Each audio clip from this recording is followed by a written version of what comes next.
विपक्ष ने सुक्खू सरकार के फैसलों पर हमला बोला है। विधायक निधि की राशि जारी न करने पर विपक्ष ने सरकार पर हमला बोला है। विपक्ष ने आरोप लगाया है कि इससे जनता के हित में अनेक कार्य किए जाते हैं, लेकिन इसे रोकना विकास को रोकना है।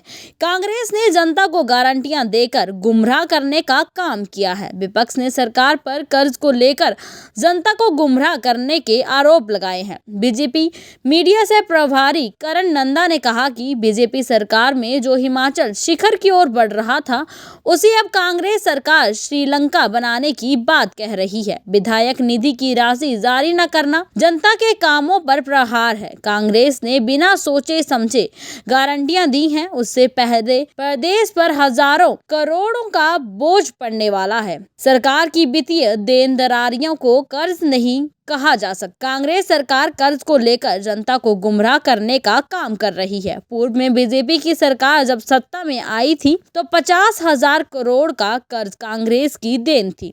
अब दोबारा सत्ता में आने पर कांग्रेस छल कपट की राजनीति कर रही है। संस्थानों को बंद करके पैसा बचाने की बात कहकर लोगों के हित में लिए गए फैसले बदलकर गलती कर रही है। सीमेंट फैक्ट्रियां लंबे समय से बंद है, लेकिन सरकार इसे खोलने में असफल रही है। लाखों लोगों का रोजगार इससे जुड़ा हुआ है। सरकार को इसमें जल्दी पहल कर कर इसको खुलवाना चाहिए।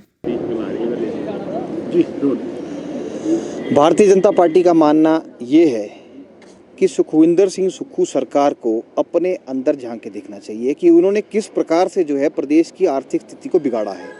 बार बार ये झूठे आरोप लेकर जनता को गुमराह करने का प्रयास कर रहे हैं। आज से पहले भी जौन सी भी सरकार आई है, चाहे बीजेपी सरकार आई कांग्रेस सरकार के बाद, पहले तो वीरभद्र सरकार ने 50,000 करोड़ का लोन जो है वो हिमाचल प्रदेश पे छोड़ रखा था।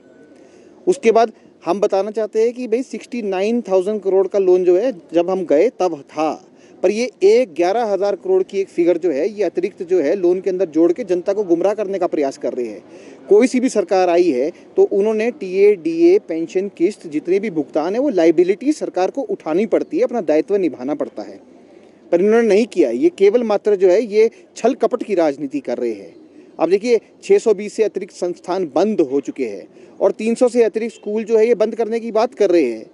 अगर ये बोलते इससे पैसा बचेगा तो पैसा नहीं बचेगा, इससे हिमाचल प्रदेश के विकास में बाधा आएगी, बाधित होता है, इससे विकास रुकता है। और विकास पे तो इन्होंने प्रहार करने की रणनीति तो पहले ही बना रखी है। विकास की जो विधायक निधि है उसकी आखिरी किस्त ये सरकार रिलीज नहीं कर रही है। जनवरी के पहले हफ्ते में ये किस्त रिलीज हो जानी चाहिए थी और अब फरवरी आ गया है। इस किस्त से बहुत काम होते हैं, रोड बनते हैं, लिंक रोड बनते हैं, रोडों की मरम्मत होती है, कम्युनिटी हॉल बनते हैं, बहुत चीज़ें होती है, इनको ध्यान रखना चाहिए। विधायक निधि बड़ी इंपॉर्टेंट है। इससे पहले जो है कोरोना काल में भी ये निधि को जो है वो थोड़े टाइम के लिए बंद किया गया था, पर उसके बाद 1.80 करोड़ की ये निधि थी, पर जयराम ठाकुर सरकार ने 22-23 में वित्तीय बजट के अंदर इसको 2 करोड़ रुपए कर दिया गया, 20 लाख रुपए बढ़ाई गई। और जब तक हम सत्ता में थे जयराम ठाकुर सरकार ने 1.5 करोड़ की निधि जो है वो अपने योजना विभाग के माध्यम से जो है उपायुक्त कार्य में विकास निधि को पहुंचाया था, पर अब 50 लाख रुपए अभी भी पेंडिंग है। इनको समझना चाहिए, ये जल्दी से जल्दी रिलीज करे। भारतीय जनता पार्टी की डिमांड आप देखिए किस प्रकार से जो है ये कांग्रेस की सरकार केवल गुमराह करने का प्रयास करती है जनता को। अब ये कह रहे हैं कि श्रीलंका जैसे हालत हिमाचल प्रदेश में उत्पन्न हो रहे हैं, तो हम पूछना चाहते हैं क्यों उत्पन्न हो रहे हैं। 2012 से लेकर 17 तक हिमाचल तो शिखर की ओर बढ़ रहा था। अब 2022 में जैसी ही कांग्रेस की सरकार आई तो हिमाचल श्रीलंका की ओर बढ़ रहा है।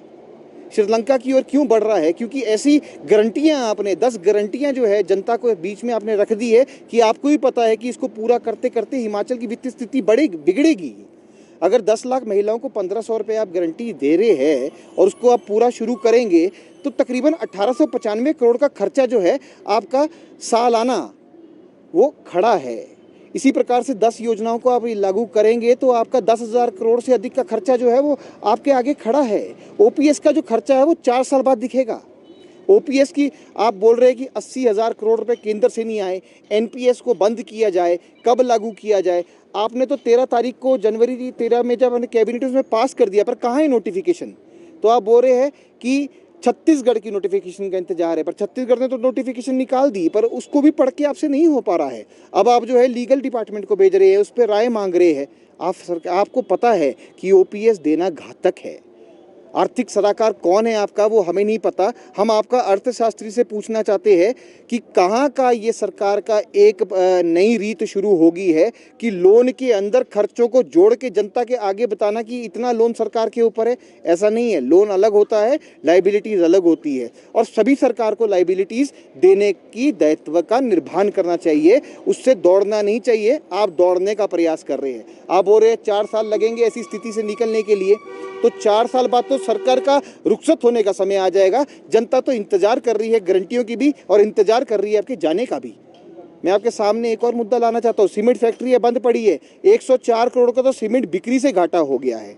प्रति माह जो है उसके अंदर 100 कुछ करोड़ का तो घाटा आपको जीएसटी और आपको जो रिसोर्सेज से आपको जो मिलता था उससे, डीजल के ऊपर वो सारा वैट का एकत्रीकरण, उसमें घाटा हुआ है। बहुत चीज़ों में घाटा हो रहा है। आपसे तो उसमें मध्यस्थता नहीं हो पा रही है। कभी बैठक में आप आते हैं 4 घंटे आपके सीमेंट के फैक्ट्री के जो आपके ट्रक ऑपरेटर्स हैं उनका इंतजार करते हैं, आप 5 मिनट का समय दे के चले जाते हैं।